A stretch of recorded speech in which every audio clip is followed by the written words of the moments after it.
من استطاع الیہ سبیلا، جس میں استطاعت ہے وہ ضرور حج کے لیے جائے۔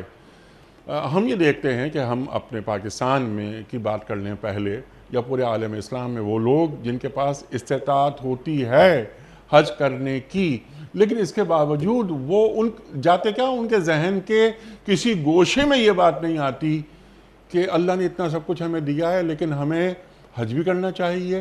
ایسے لوگوں کے بارے میں اللہ تعالیٰ کیا فرماتا ہے؟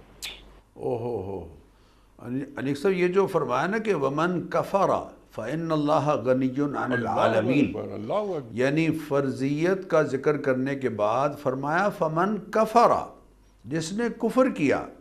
اور اسی بات کو نبی اکرم صلی اللہ علیہ وسلم نے کھولا ہے اپنے ایک ارشاد مبارک میں، فرمایا مَن مَلَكَ زَادًا وَرَاحِلَةً، جو شخص سامان سفر رکھتا ہے اور سواری کی سہولت رکھتا ہے اور اخراجات اتنے کہ وہ پورا سفر کا حج کر سکے اور اس دوران اس کے اہل خانہ کسی طرح سے تنگی محسوس نہ کریں اور کوئی بیماری اس کو رکاوٹ نہیں بن رہی، یا کوئی حکمران یا حکومتی نظام جی ہاں، کسی طرح سے رکاوٹ نہیں بن رہا، جیسے آج کل کووڈ کا یہ وائرس ہے، کرونا وائرس کی وجہ سے لوگ بیچارے رکے ہوئے ہیں، بہت سارے جو بڑے طلب اور تڑپ کے ساتھ حج کرنے کے لیے جانا چاہ رہے ہیں لیکن وہ رکے ہوئے ہیں۔ تو اگر کوئی ایسی بیماری بھی نہیں اور کسی حکومت کی طرف سے کوئی رکاوٹ بھی نہیں اور اخراجات بھی موجود ہیں اور سواری بھی پوری طرح سے میسر ہے، اس کے باوجود حج کے لیے نہیں جاتا، توبہ استغفر اللہ، فَلْيَمُتْ إِنْ شَاءَ يَهُودِيًّا أَوْ نَصْرَانِيًّا، پھر وہ چاہے یہودی ہو کر مرے یا عیسائی ہو کر مرے۔ حضرت عمر فرمایا کرتے تھے کہ جو وسائل میسر ہونے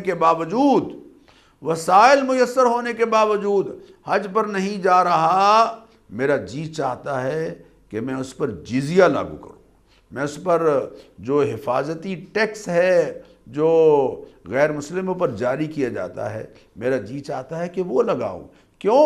اس لیے کہ اللہ تعالیٰ نے جو حج اس پر فرض کیا ہے اس کو وہ ادا نہیں کر رہا۔ اور حضور اکرم صلی اللہ علیہ وسلم نے جب یہ آیت صحابہ کو سنائی تو آپ صلی اللہ علیہ وسلم سے ایک صاحب نے سوال کیا، یا رسول اللہ ہر سال حج کرنا ہے؟ آپ خاموش رہے۔ پھر اس نے سوال کیا، یا رسول اللہ ہر سال حج کرنا ہے؟ آپ خاموش رہے۔ 3 مرتبہ سوال کیا، بالآخر آپ صلی اللہ علیہ وسلم نے فرمایا کہ حج ایک ہی مرتبہ ہے۔ فرمایا اگر میں ہاں کہہ دیتا تو تم پر ہر سال حج فرض ہوتا اور تمہارے لیے کتنی دشواری ہوتی۔ یہ جو مناسک اللہ ہم سے کروا رہا ہے، ہم جاتے ہیں حج کرنے کے لیے تو پہلے تو ہم ظاہر ہے کہ عمرہ کرتے ہیں، ہم طواف کرتے ہیں، ہم سعی کرتے ہیں۔ طواف جو اللہ چکر لگوا رہا ہے ہم سے، وہ چکر کیوں لگوا رہا ہے؟ اور کیا گھوم پھر کے تم کہیں پر بھی جاؤ تمہیں آنا ادھر ہی ہوگا؟ کیا اللہ یہ بتا رہا ہے؟ صحیح کا معاملہ کہ تمہیں ہاتھ پہ ہاتھ رکھ کے نہیں بیٹھنا۔ ایک خاتون کے عمل کو ہم نے عمرے میں شامل کر لیا، اللہ اکبر، صحیح ہم کر رہے ہیں، حضرت حاجر علیہ السلام کی یاد تازہ کر رہے ہیں، اللہ اکبر۔ تو ایک صحیح مسلسل کا درس کیا ہمیں یہ صحیح کی عبادت دے رہی ہے، پھر منی کا قیام، پھر عرفات، اللہ اکبر، الحج و عرفہ، اللہ اکبر۔ اس کے بعد جو ہم مزدلفہ جاتے ہیں، رات بھر ہم ٹھہرتے ہیں کھلے آسمان کے نیچے، کنکریاں جمع کر رہے ہیں، پھر ہم رمی جمار کی آپ نے بات بتائی ہمیں، صبح اٹھ رہے ہیں، نہر ہو رہا ہے، حلق ہو رہا ہے، طواف زیارت ہو رہی ہے۔ ڈاکٹر صاحب، یہ جو تمام یہ کام اللہ کروا رہا ہے، یہ یعنی جنہیں ہم مناسک حج کہتے ہیں، ان مناسک حج کا ایک روحانی مقام کیا ہے؟ ارشاد۔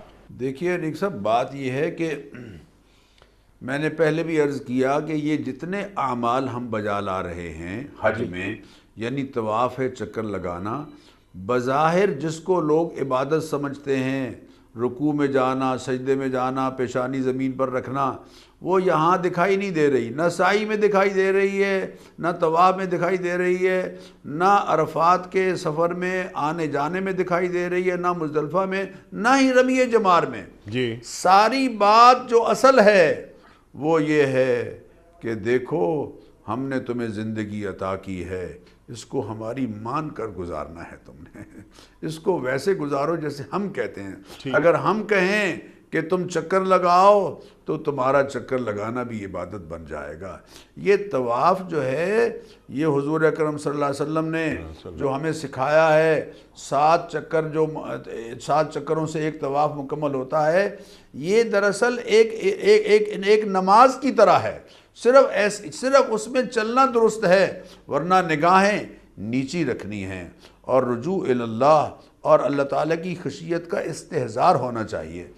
اور اللہ کے گھر کے ارد گرد جو چکر لگانا ہے دیوانہ وار، یہ خانہ کعبہ کے ساتھ میگنٹ کے ساتھ اپنے آپ کو قریب رکھ کر، جتنا کوئی خانہ کعبہ کے قریب ہو کر طواف کرتا ہے اتنا ہی اس کا اجر بڑھتا چلا جاتا ہے۔